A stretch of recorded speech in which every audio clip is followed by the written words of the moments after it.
الله وبركاته، واهلا بيكم في فيديو جديد على قناتي فكرة بلاش معسول.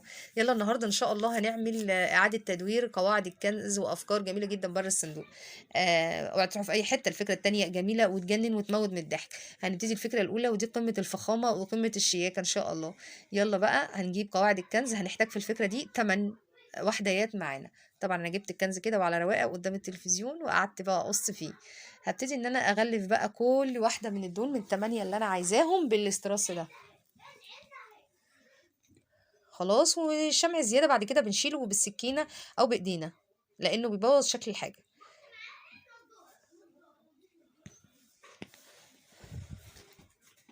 خلاص كده انا عملت التمانية بتوعي اهمت. عشان ما نطولش الفيديو على بعض هجيب معايا علبه ايس كريم. عايزه اقولك حاجه، ان المفروض عشان الاستراس بتاعي يبان احلى المفروض كنت شلت الورق دوت. انا رجعت بعد كده شلته. هنشوف دلوقتي معانا في الفيديو ان انا شلته عشان ما يبانش ان ايه في الوان تحت. بعد ما لزقت كده ادركت ان اللون باين فبدات اشيل والزق تاني من الاول.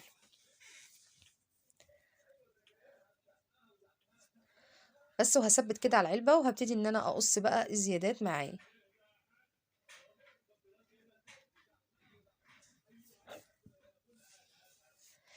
هنا طبعا في زياده تحت كتير انا هشيلها.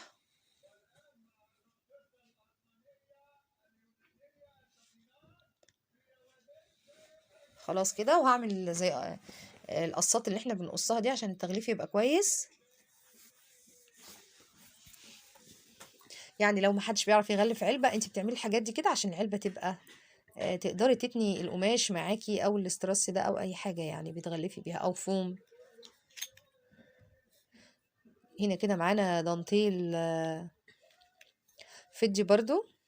عايزة اقولك ان انا مش عايزة اضيف لها اي لون تاني، يعني انا عايزاها فخمة كده، يعني احس فيها بالفخامة يعني. تمام. وهنبتدي ان احنا نثبت القواعد بتاعة الكنز بتاعتنا بالشكل ده، تدي فخامة رهيبة للعلبة. وكمان هنبتدي ان احنا بقى هنحط اتنين من الجناب وهنحط تلاتة من هنا، وحطيت التلاتة اللي من ورا كمان. كده خلاص هحط بس صفلولي كده على الستان بتاعي. هنبتدي بقى الغطا بتاعنا. هرسم له فتحة، طبعا بانت الرسمة اهي، انا عدت رسمت الفتحة كويس عشان ما كانتش مظبوطة.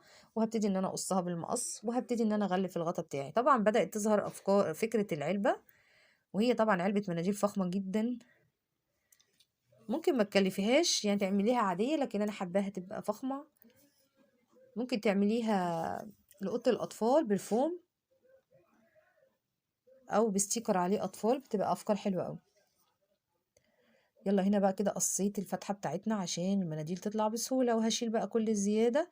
وهبتدي ان انا اداري الدفوهات اللي معايا بتاعه العلبه دي بالايه بالستان الفضي اللي انا عملت بيه نفس الشغل.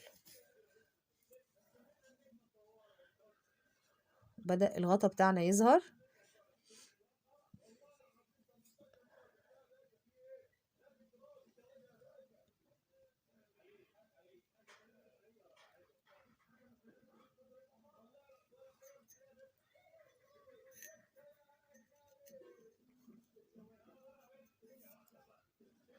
وادي الغطا بتاعنا، ناقص له بس كده حاجه بسيطه ووردتين حلوين ونخلص العلبه بتاعتنا خالص. اتمنى الفيديو يعجبكم، اتمنى اول فكره تعجبكم.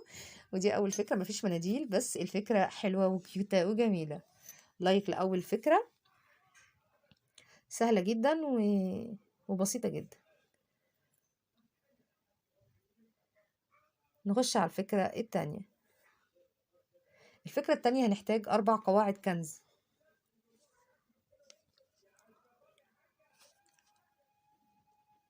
انا محتاجه ان انا اخرم كل واحده خرمين. تمام. بمسمار بقى باي حاجه سخنه، انا خرمتهم بمسمار واي حاجه كده ودقيت عليهم فاتخرموا بالشكل اللي انتوا شايفينه ده. وبوسع بالمسمار عشان ايه؟ يوسع لي الخرم شويه، يعني محتاجاه اوسع شويه. خلاص لو في حاجه كده مش مظبوطه بسويها. معايا ايه؟ معايا 4 اساتك من هم بتوع الفلوس. وهبتدي ان انا هدخل في الخرمين دول الاستك بتاعي.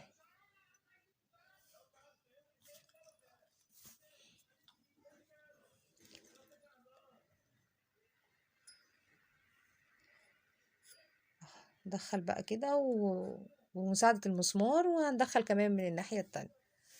طبعا عشان هو بياخد غلبة شوية انا دخلته خلاص اهو زي ما انتوا شايفين، وكمان هندخل من الناحية التانية تبرميها كويس كده وهيدخل معاكي بكل سهولة.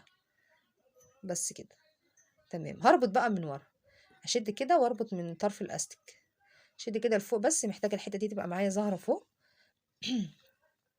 زي دي كده وزي دي كده بالشكل اللي انتوا شايفينه ده. كده انا ربطت الاربعة معايا. هبتدي اعمل بيهم ايه بقى؟ يلا بقى على الفكرة اللي بتموت من الضحك دي، وركبيهم في ايديكي، ولو عندك فرح اعملي بقى لكل بنات العيلة وفرحيهم كلهم.